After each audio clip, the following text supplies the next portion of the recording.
Ottoman साम्राज्य विश्व के इतिहास में सबसे शक्तिशाली और सबसे लंबे समय तक चलने वाला शासन रहा है, जिसने मिडिल ईस्ट और पूर्वी यूरोप के एक बड़े हिस्से पर करीब 600 से ज्यादा सालों तक शासन किया। 100 साल पहले ही ओटोमन साम्राज्य का अंत हुआ था। साल 1922 में तुर्की एक देश बनकर सामने आया।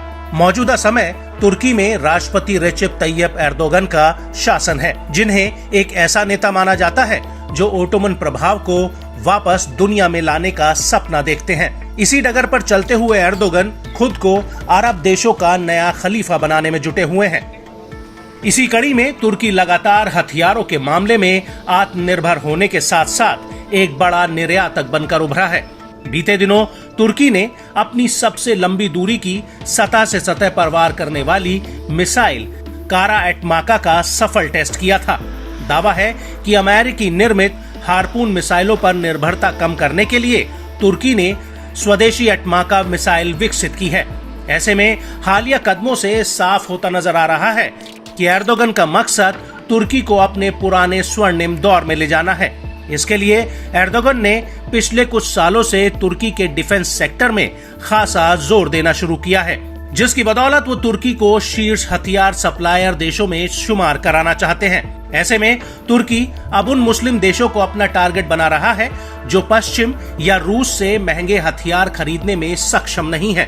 इसी कड़ी में तुर्की का सबसे खास देश पाकिस्तान अपने मुरीद एयरबेस को तुर्की के अकिंसी ड्रोन की डिलीवरी के लिए तैयार कर रहा है। नेटो सदस्य देश तुर्की इस्लामी देशों के लिए एक प्रमुख हथियार आपूर्तिकर्ता के रूप में सामने आया है। इसका नतीजा ये हुआ है कि इस्लामिक देश अब दूसरे देशों से रक्षा खरीदों में कटौती करने लगे हैं। तुर्की सबसे ज्यादा जमीनी जंग में इस्तेमाल होने वाले उपकरणों का एक्सपोर्ट कर रहा है। इसके बाद सैन्य विमान, बंदूकें और गोला बारूद का नंबर आता है। यही वजह है कि तुर्की ने आर्म सप्लायर के रूप में बड़े प्लेयर के तौर पर पहचान बनाई है। तुर्की के बायर कटार अकिंसी, अंका ड्रोन और बायर कटार TB2 ड्रोन की पूरी दुनिया में भारी डिमांड है। हाल के दिनों में इंडोनेशिया, मलेशिया, अजरबैजान, मालदीव, यहाँ तक कि सऊदी अरब भी अपने हथियारों के लिए तुर्की पर निर्भर होने लगा है। ऐसा दावा है कि इस्लामी देश खुले तौर पर अमेरिकी रक्षा आयात से दूर हो रहे हैं।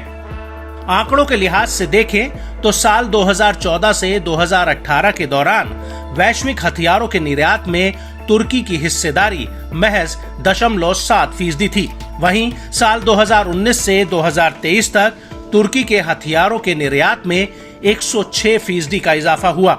इस दौरान वैश्विक हथियारों के निर्यात में तुर्की की हिस्सेदारी 1.6% पहुंची। जहां तुर्की के हथियारों का प्रमुख आयातक देश UAE 15% के साथ पहले पायदान पर है, वहीं कतर 13% और पाकिस्तान 11% के साथ तीसरे नंबर पर आता है। तुर्की विमान, बख्तरबंद वाहन, जहाज और मिसाइलों समेत कई पारंपरिक हथियारों का भी एक्सपोर्ट करता रहा है। Stockholm International Peace Research Institute यानी SIPRI की रिपोर्ट के मुताबिक तुर्की दुनिया भर में हथियारों का 11वां शीर्ष निर्यातक बन चुका है। हालांकि तुर्की अभी भी कई मामलों में पश्चिमी तकनीकों, खासतौर से मोटर के मामले में पश्चिम पर निर्भर है। बावजूद इसके तुर्की ने उभरते सप्लायर के रूप में अपनी पोजीशन बना ली है।